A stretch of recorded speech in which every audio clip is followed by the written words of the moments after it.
Hello, and welcome to The Curious Case. I'm Davis, and I'm glad you're here tonight. Tell me, where are you listening from? And how was your day? Truly.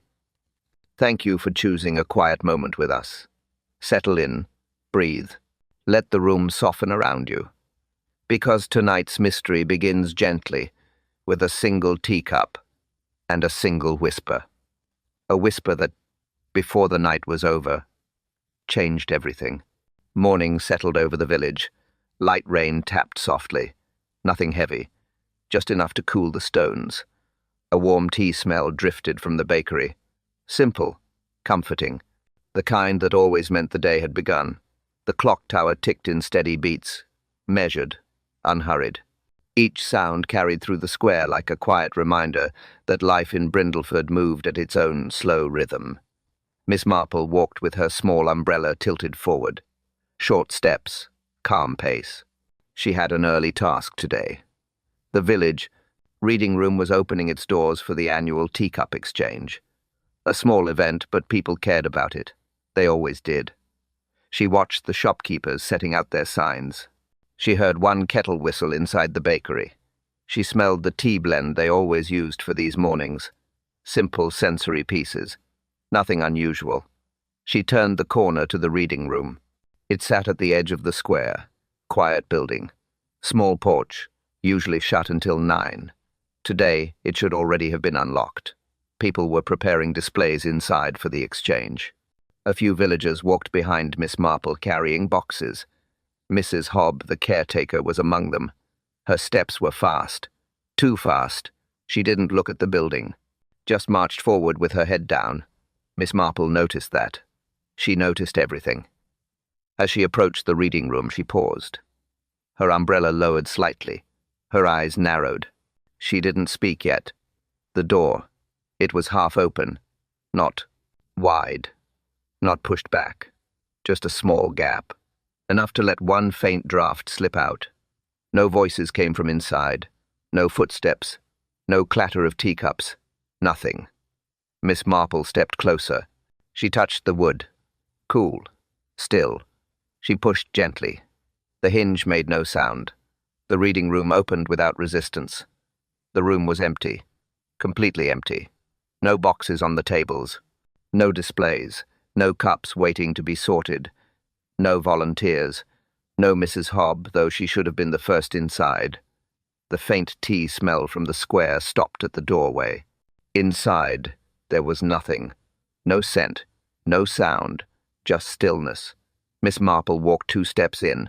Her shoes tapped once. Twice. Echoes returned too quickly. That only happened when a room had no one in it. She turned her head slowly. Her eyes moved across the shelves. No disturbance. Everything in its place. Except the door. Just the door. Behind her, Mrs. Hobb finally reached the porch. She froze. Her breaths quickened. Her hands tightened on her box. Miss Marple saw it from the corner of her eye. A small shake, a sharp inhale, a woman trying not to reveal fear. Miss Marple stepped back to the doorway. She looked at Mrs. Hobb. Just one glance. Enough to confirm something was wrong. Because a room meant to be full was empty. And the door, left half open, told a story. A quiet story. A careful one. Miss Marple leaned in by an inch. She listened. Something inside the reading room shifted. Soft, barely there, but real.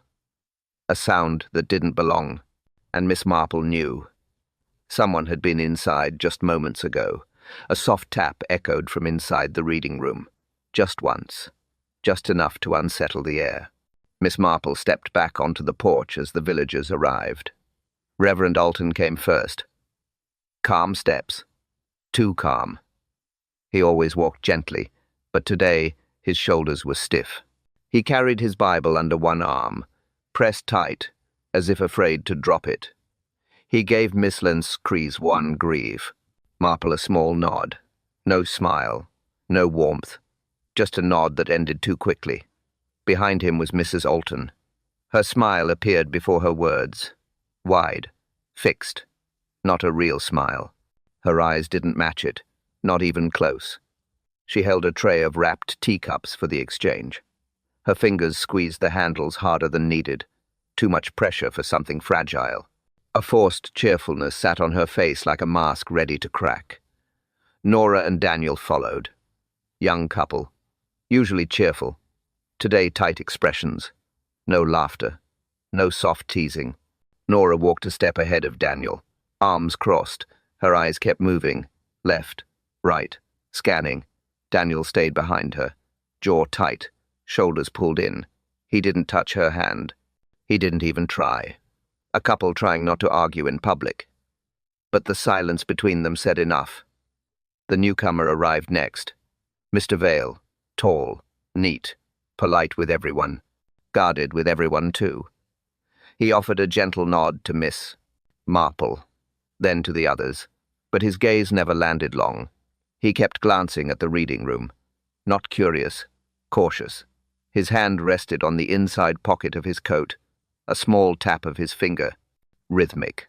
Nervous. Trying to appear calm while checking his own pulse. Then came Mrs. Hobb, caretaker, usually steady, usually early. Today she was late. Her hands were shaking. Not wildly. Just enough for Miss Marple to see. She held a box of event cards. Her fingers trembled around the corners. She tried to hide it. Failed. She looked at the half-open door.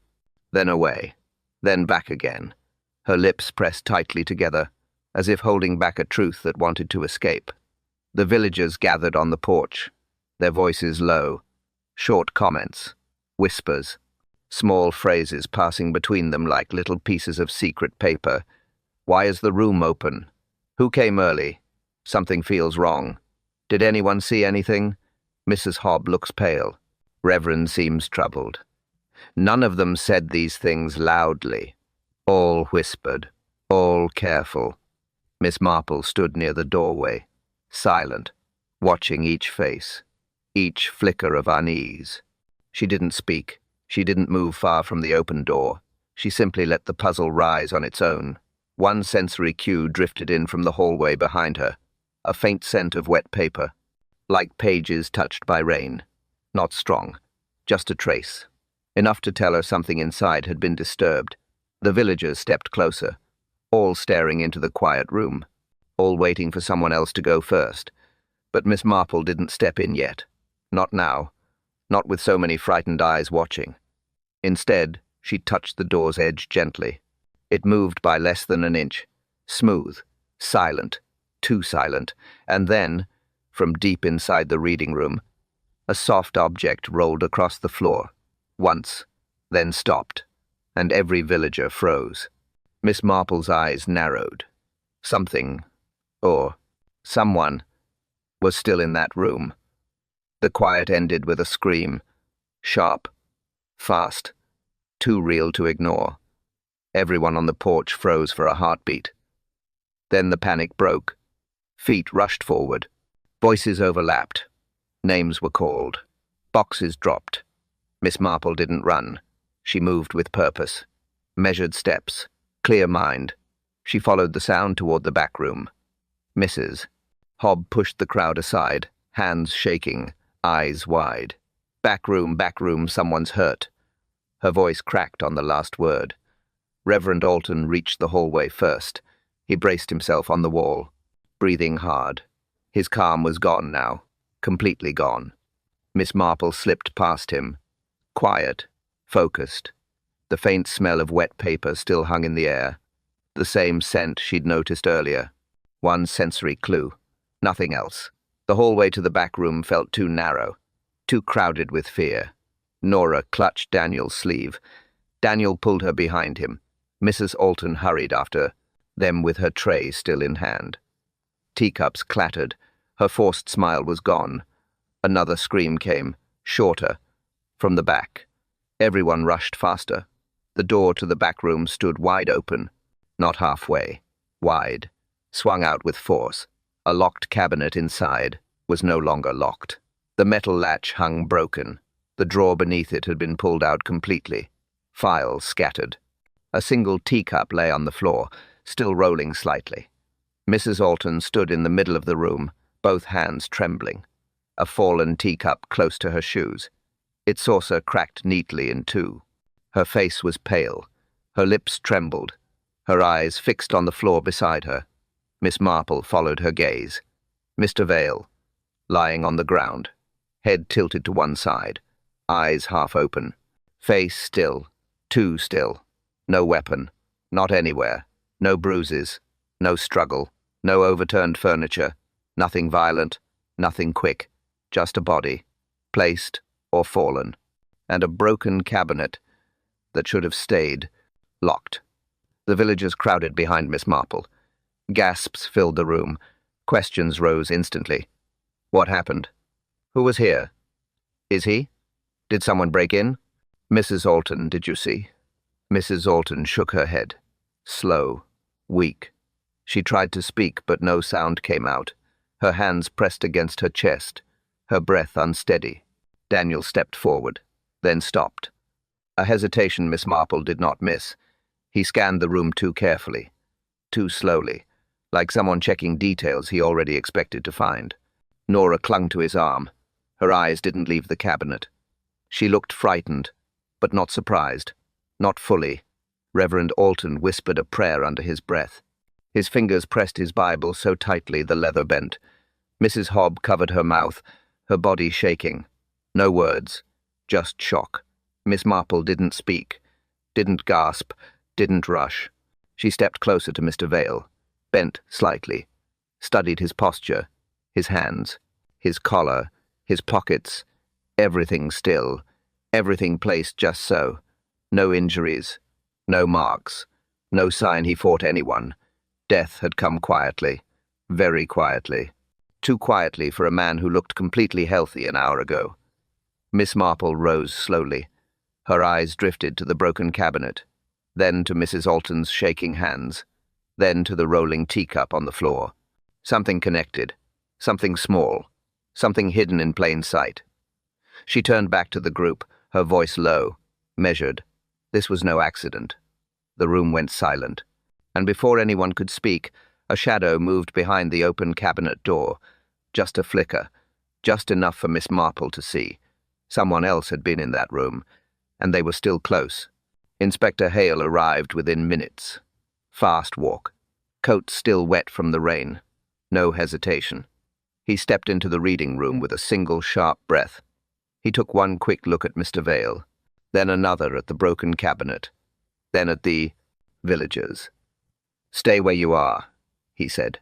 Calm voice, firm tone. Everyone froze. Miss Marple watched him quietly. Hale trusted her judgment, but he always began his interviews alone. He pointed to Reverend Alton first. "Reverend, tell me what you saw."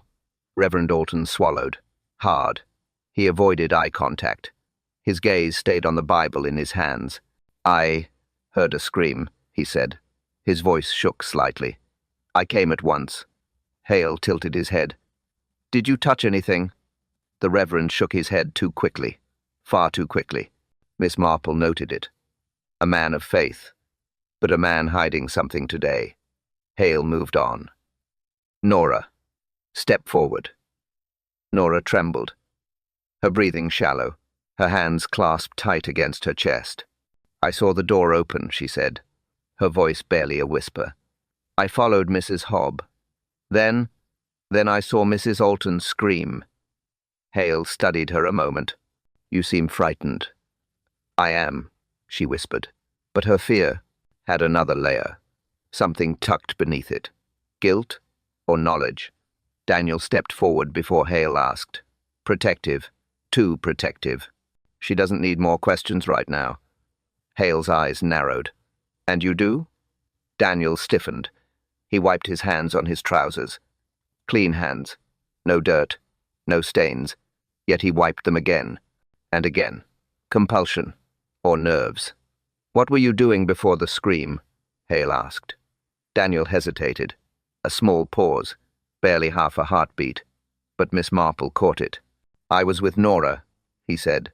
"She needed air." His tone was steady. Too steady. Miss Marple watched Nora's fingers tighten slightly as he spoke. A silent contradiction. Hale shifted his attention. "Mrs. Hobb, Mrs. Hobb flinched at her name. She stepped forward, box still shaking in her hands. Her eyes darted around the room. Left, right, toward the cabinet, toward the drawer beneath it. Always back to that drawer. "What happened?" Hale asked.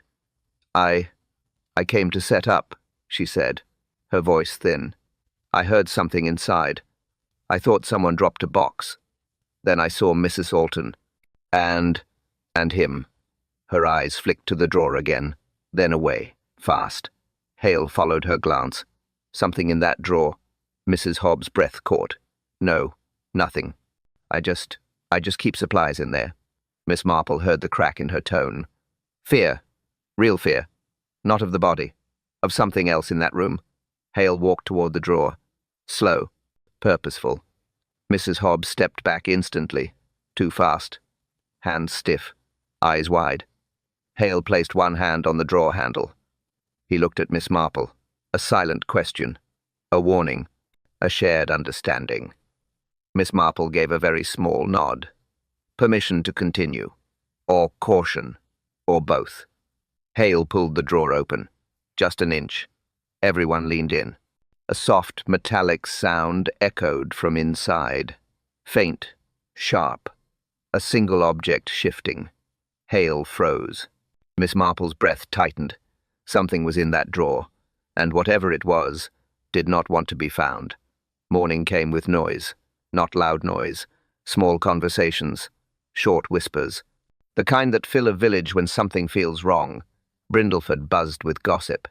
Shopkeepers murmured behind half-closed doors. Customers spoke in low voices. Everyone pretended to know nothing, but everyone shared something. "Did you see the cabinet?" I heard he collapsed. "No weapon, they say." Mrs. Alton fainted afterward. Daniel looked pale. Nora was crying before breakfast. Ordinary talk, packed with fear. Miss Marple listened as she walked. Not openly. Just enough to gather tone and pattern. Fear makes people careless. Careless words reveal truths they try to hide. She reached the reading room. The door was shut now. Police tape stretched across the entrance. Hale had left it locked overnight, but he trusted Miss Marple, and she had a key. He'd handed it to her late last night with only one sentence: "Tell me what I missed." Miss Marple stepped inside. Quiet. Still. No voices today. No villagers watching. No panic rising. The room held only one sensory cue. A faint smell of burnt paper. Sharp. Dry. Recent. Someone had tried to destroy something. Not much. Just enough to hide a trace. But not enough to fool her. She moved toward the back room. Her shoes made soft clicks against the wooden floor. She paused at every shelf. Every table. Every chair. Nothing felt disturbed now. Everything had been placed back neatly. Too neatly. A crime scene rarely organizes itself. She reached the spot where Mr. Vale had fallen. The floor had been cleaned. But cleaning rarely erases intention. She lowered herself slowly. Knees bent. Hands steady. Eyes focused. Under the table, something caught her attention. Just a corner of it. A tiny square of card. White. Torn. Barely noticeable. She slid it out from the shadows. A name card. The kind used for the teacup exchange. Half of it was missing. Only the lower portion remained. A single letter, printed in bold type. V. Not enough to name anyone fully, but enough to match one person involved. Mr. Vale. Miss Marple turned the card over. The back was smudged. Small grey streaks. Ash. Someone had tried to burn it. Failed. Or rushed. Or panicked.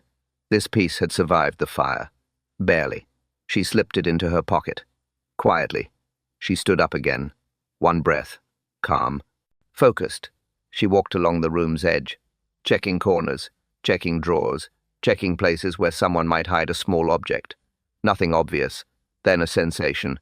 Not a sound. Not a movement. Just awareness. Someone was watching her. She turned slowly. Not sharply. Not suddenly. Just enough to catch the figure at the end of the hall. A shadow. Still. Silent. Watching. Not Reverend Alton. Not Mrs. Alton. Not Mrs. Hobb. Not Daniel. Not Nora. Someone else. Someone who didn't want to be seen. Someone who stepped back the moment she looked. Miss Marple walked toward the hall, measured steps, eyes steady, hands calm. But when she reached the doorway, the figure was gone. Only the faint smell of burnt paper remained. And Miss Marple knew one thing with certainty. Someone had come back to finish hiding a clue, and they had seen her find it. Miss Marple visited the Alton cottage just after noon. She carried no notebook, no police tone, only calm steps and a polite knock. Mrs. Alton opened the door at once, too fast, as if she had been waiting behind it. Her smile returned, but it still wasn't real, not even close. "Miss Marple, come in, please." Her voice wavered on the second word. Miss Marple entered the sitting room. One sensory cue met her instantly, the sharp smell of ginger tea. Fresh, too fresh, brewed only seconds ago. A distraction smell. People do that when they want to hide tension. Mrs. Alton poured 2 cups, hands steady at first, then unsteady when she reached the handles. The cups clicked softly against the saucers. "Yesterday was awful," she said. "Too quickly, too rehearsed. I still cannot believe it happened here. Such a shock." Miss Marple nodded gently. She let the silence widen. She always did. People rush to fill silence when they fear it. Mrs. Alton filled it at once. "I didn't see anything strange. Truly. Nothing at all." Miss Marple lifted her tea. Small sip. Calm. "Mrs. Alton, I found a name card this morning." Mrs. Alton blinked. Twice. Her fingers tightened around her cup. "Oh? A card? Lots of cards go missing during events." "This one was under a table," Miss Marple said, her tone even. "It was torn. Someone tried to burn it." Mrs. Alton's throat moved in a hard swallow. "Oh dear, how unfortunate." Her smile twitched, then vanished completely. She looked at her own hands. She kept rubbing her thumb across her palm. Over and over, a stress pattern. Deep. Automatic. Miss Marple set her cup down. Quiet sound. Controlled. "Secrets don't stay quiet long in a village reading room," she said softly. Mrs. Alton froze. Her breath caught. Her eyes widened, just by a fraction. But it was enough. I don't know what you mean," she said. The sentence came out too fast, too sharp, too defensive. Her voice shook slightly on the word don't. Miss Marple leaned forward an inch. "Someone was in that room early," she murmured. "Someone opened a locked cabinet. Someone removed something. And someone tried to burn the proof." Mrs. Alton's cup rattled against the saucer. Her hand couldn't steady it. She set it down abruptly. Tea splashed onto the tablecloth. I can't discuss this," she whispered. Her breathing quickened. "This has been stressful for me. For all of us. You must speak to my husband. He knows the reading room better." Miss Marple didn't move, didn't blink.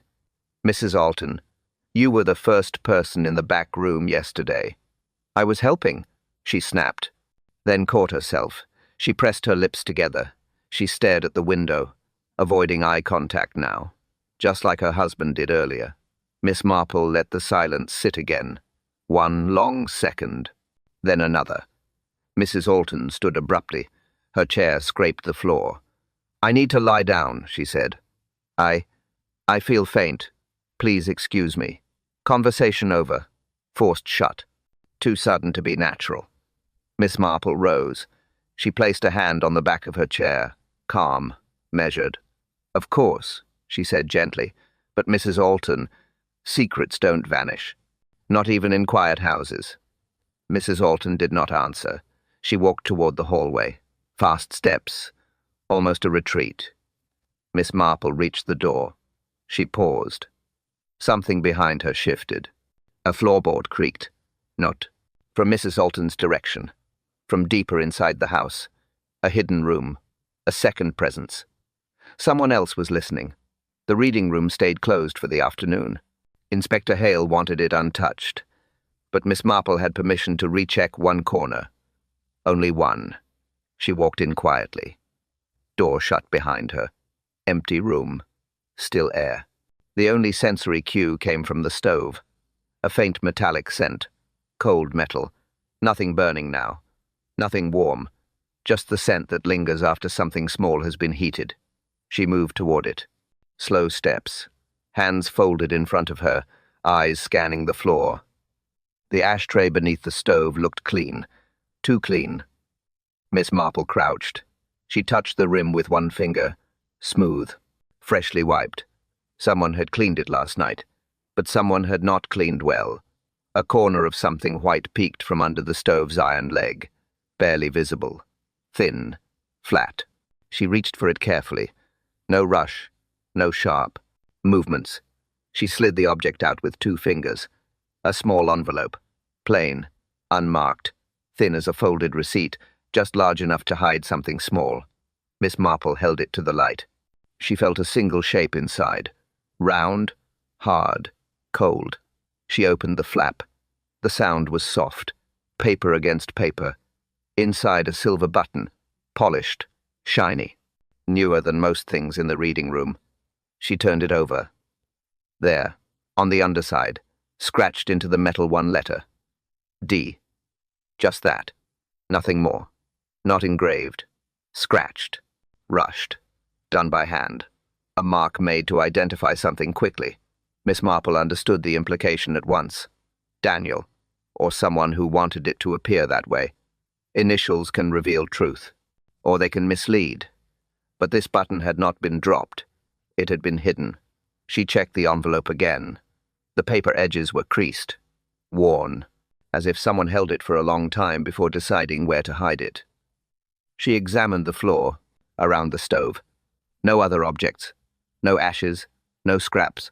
Someone had burned something small here, then cleaned, then hid the button underneath. Why hide it near heat? Why not destroy it completely? Because someone feared the metal would not melt, or feared they would be caught, or feared Miss Marple might already know too much. She slipped the envelope into her pocket, carefully. The button clicked softly against the paper. She stood up, looked around the empty room again. Silence everywhere. No movement, no presence. Yet she felt it. Attention. Not from the room, from the doorway. She turned her head slowly. Someone was standing just beyond the glass panel in the door, still, shadowed, watching her. The figure didn't move, didn't speak, just waited. Miss Marple stepped forward 1 pace, her eyes locked on the door.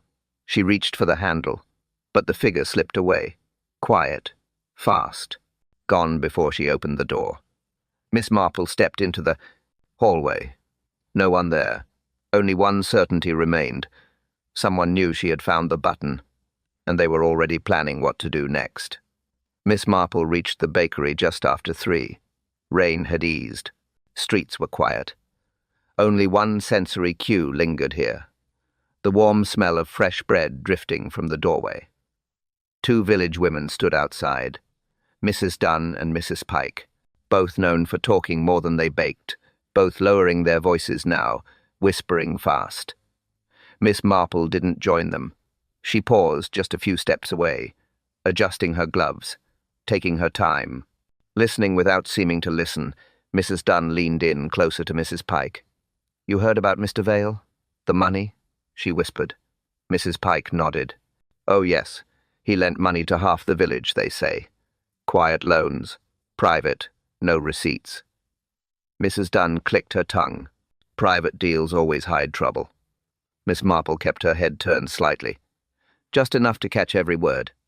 Not enough to appear interested. Mrs. Pike lowered her voice more. "Daniel owed him. That much is true. I heard it from Nora's aunt. He was desperate, behind on payments, tried to hide it." Mrs. Dunn gasped softly. "Daniel? That sweet boy?" "Sweet boys panic too," Mrs. Pike murmured. "They say he went to Mr. Vale last week, tried to ask for more time." Miss Marple didn't move. Not yet. Mrs. Dunn shook her head. "Debt strains marriages. You see how Nora looks lately?" Mrs. Pike's voice dropped to a sharper whisper. "She visited Mr. Vale alone. Twice. Mrs. Dunn's eyes widened. You're sure? I saw her with my own eyes, Mrs. Pike insisted. Early evening. She went into the reading room with him, stayed inside for quite some time. Miss Marple noted the details. Times, places, patterns. But she kept her face blank, expression calm, thoughts locked tightly behind her eyes. Mrs. Dunn frowned. Do you think they argued? Nora and Mr. Vale. Mrs. Pike shrugged. Or something else. Money changes people. Secrets change them faster. Miss Marple stepped forward as if simply passing by. Both women straightened immediately, feigning innocence. Polite smiles, too polite. Good afternoon, Miss Marple, Mrs. Dunn said, voice suddenly bright. Lovely day, Mrs. Pike added, though it wasn't. Miss Marple returned a small nod. I believe it will become clearer soon, she said softly. Neither woman understood the sentence. Both nodded anyway. Both waited for her to ask a question. She didn't. She walked past them, calm, unhurried, her mind working through each whisper like stepping stones across water. Money, debt, meetings, secrets. Every rumor offered a direction, not proof, but pattern. She paused at the bakery door, turned her head slightly, enough for her voice to reach them. Quiet, steady. People reveal more in whispers than in words, she said. Mrs. Pike swallowed. Mrs. Dunn looked away.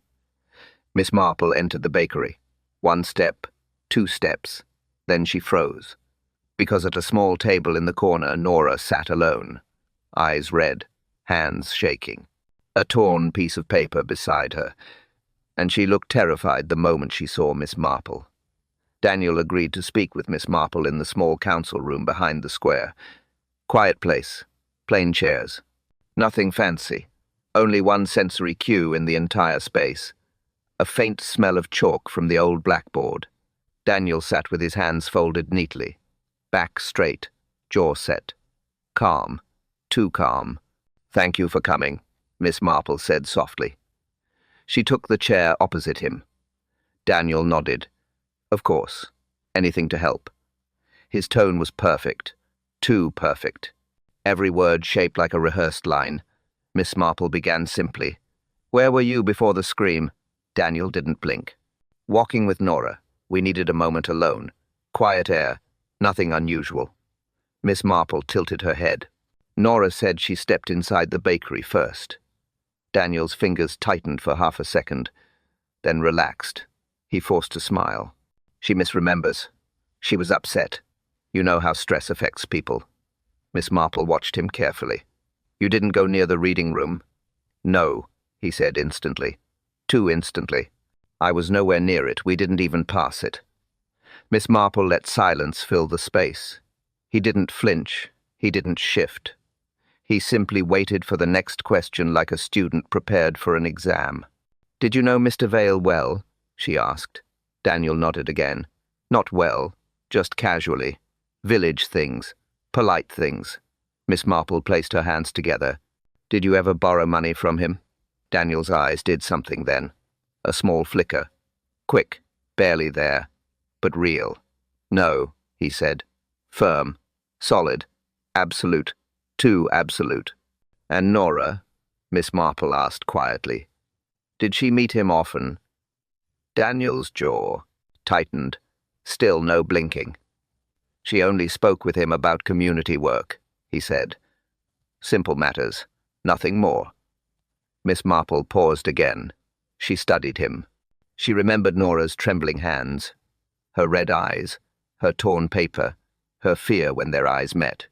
Daniel, Miss Marple said softly, Nora's account does not match yours. Daniel's shoulders tensed, only for a heartbeat. He exhaled slowly, a controlled breath. I think she's confused, he whispered. Everything happened fast. She's emotional. She gets things mixed up. Miss Marple did not respond right away. She let him stew in his own explanation. Daniel leaned forward. I'm trying to cooperate. Truly. I want to clear everything quickly.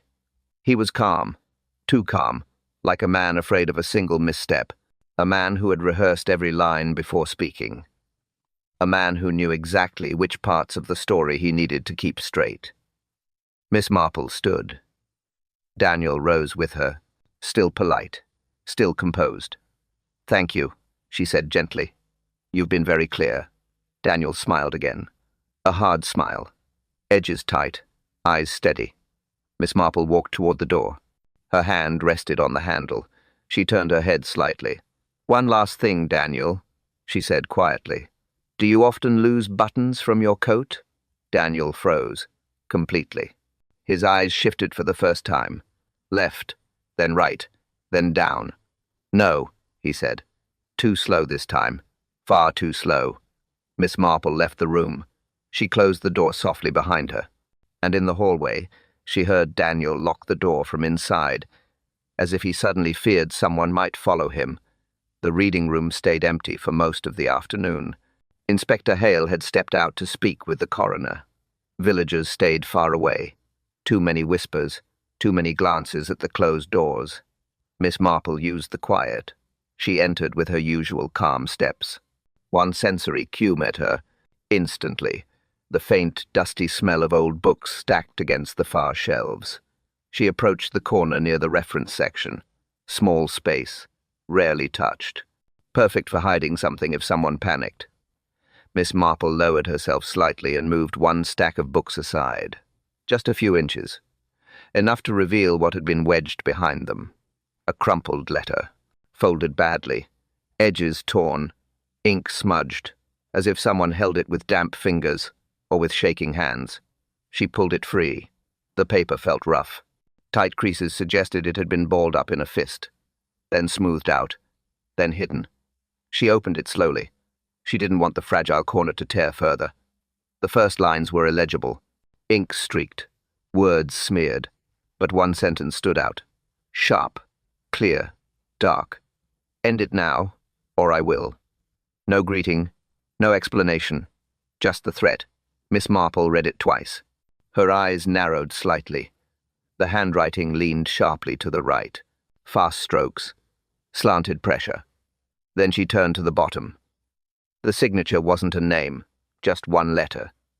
D. Miss Marple didn't rush to judgment. Initials tell a story. But the story can be a mask. Still, this one matched something else. The button. The silver button with D scratched underneath. The same hurried mark. The same rushed intention.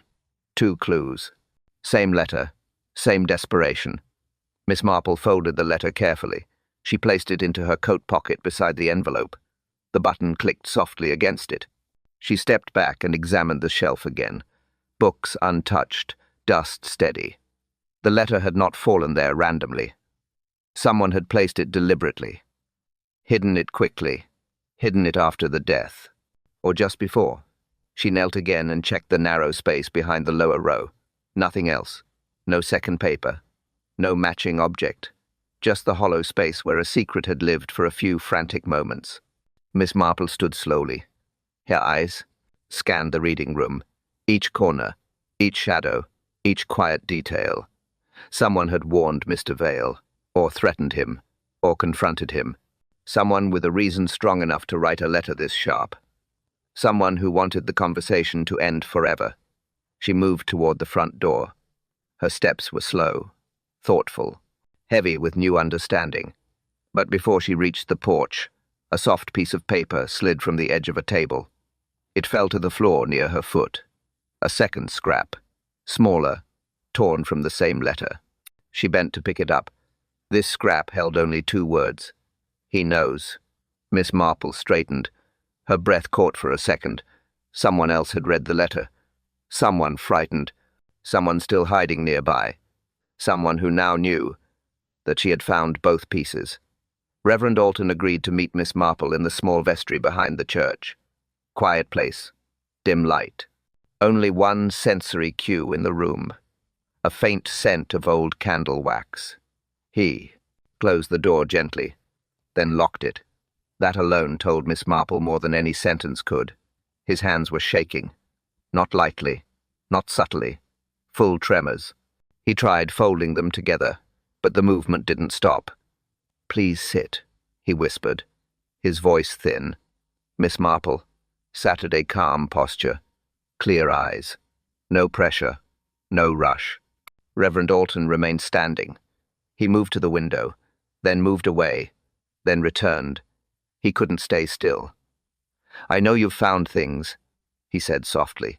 "Everyone knows. The village talks. Too much. Too fast." Miss Marple waited. Let him walk himself into truth. He took a deep breath. His shoulders rose, then dropped. "I should have told Inspector Hale earlier," he said. "But I feared the damage." "The damage to whom?" Miss Marple asked. He closed his eyes. "To Daniel and to Nora." Miss Marple kept her silence. He continued. "Mr. Vale discovered Daniel's debt," he said. He knew Daniel had fallen behind. Knew the loans, knew the promises, knew the lies Daniel told to keep Nora calm. Miss Marple nodded slowly. "Did he threaten Daniel?" "Yes," Reverend Alton whispered. "He confronted him 2 weeks ago. Told him it had gone too far. Told him he wanted his money back. All of it. Immediately. Daniel couldn't pay. He panicked." Reverend Alton rubbed his forehead with a shaking hand. "I tried to guide him. I told him to confess to Nora. I told him secrets rot a marriage. He refused. He thought he could fix it alone." Miss Marple leaned forward an inch. "And the second secret?" Reverend Alton's face tightened. He paced again, then stopped. He looked at the floor as if expecting it to open. "Nora met with Mr. Vale," he said. "At night. Twice." Miss Marple did not react. Emotion clouds truth. She simply listened. "She told me it was about Daniel's debt," he said. "But I don't believe that anymore." Her face was too tense, too afraid. "She begged me not to tell Daniel. She said it would break him." Miss Marple's voice stayed soft. "Did Daniel know?" Reverend Alton hesitated, then nodded. "Yes, I believe he found out. Or suspected. He came to me 3 days ago, angry, confused. He kept asking where Nora went in the evenings. He said someone told him she was seen near the reading room." "And you didn't tell Mr. Vale?" Miss Marple asked. Reverend Alton shook his head. "No, I thought it would make things worse. And now—" He couldn't finish the sentence. His voice broke. Guilt sat heavily on his shoulders.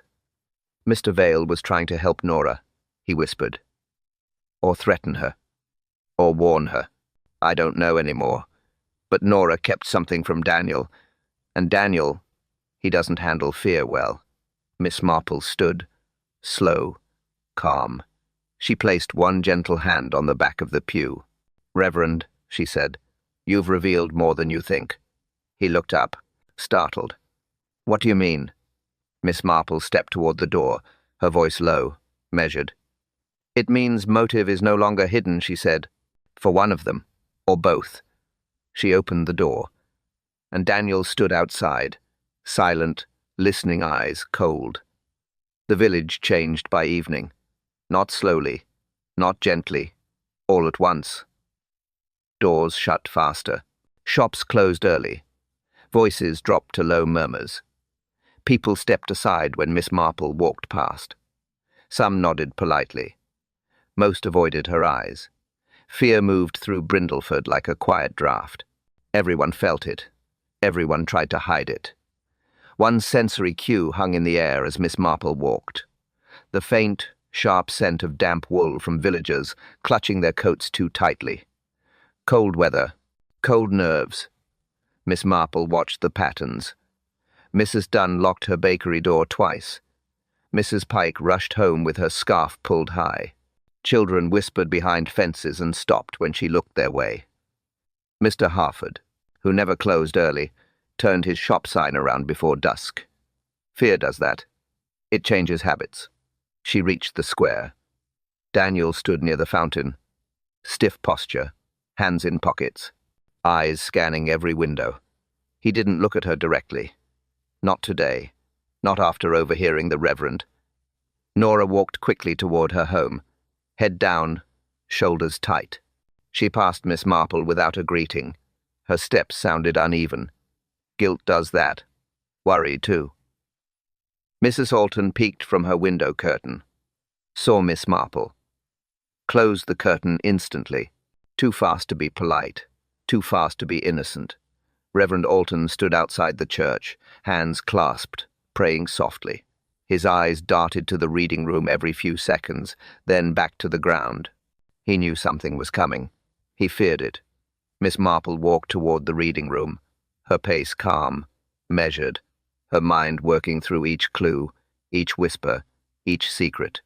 The torn name card, the silver button, the letter, the second scrap, the hidden envelope, the burnt scent, the contradictions in Daniel's story, Nora's trembling hands, Mrs. Alton's panic, Reverend Alton's silence, and the shadow that kept appearing where it didn't belong.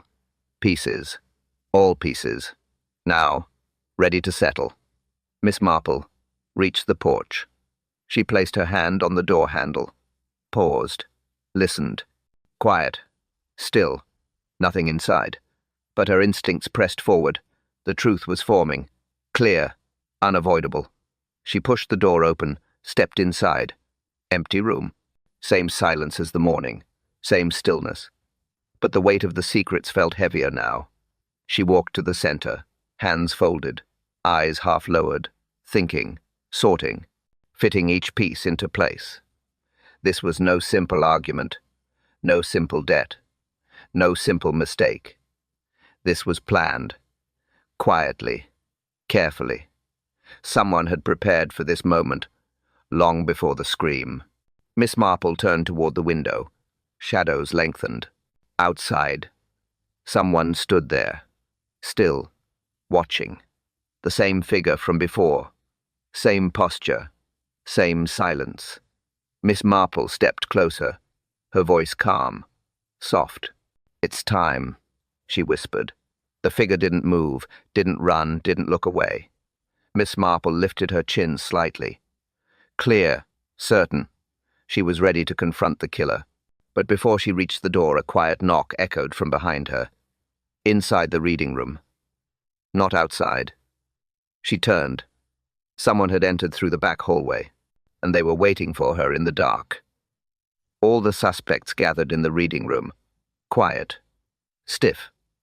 Eyes lowered. Inspector Hale stood near the door. Miss Marple stepped into the center. She placed the torn name card on the table. Then the silver button, then the crumpled letter, each clue in a straight line.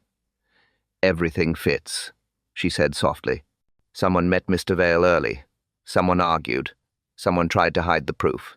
Her eyes moved to Daniel. He looked calm, too calm, until he saw the button. His face changed. The calm cracked. Miss Marple spoke gently. "You confronted him. You pushed him. He fell. No struggle. No weapon, just panic." Daniel shook his head once, then again, then stopped. Silence folded around him. "He threatened my marriage," he whispered. "He threatened Nora. He said he'd tell everyone. I only pushed him, just once. I didn't mean—" His voice broke. He sank into the nearest chair. He covered his face. Tears. Short, harsh breaths. "I hid the button," he said. "I hid the letter. I thought it would end there." Inspector Hale stepped forward. Hands firm. Arrest. Quiet. Daniel didn't resist. Miss Marple watched him led away. Slow steps. Heavy air. Then the door behind her clicked and someone else slipped quietly out of sight. The village settled again. Shops opened. Doors stayed unlocked. Voices returned to normal. Nora sat alone on a bench by the square. Quiet. Still. Eyes tired. Her hands folded in her lap.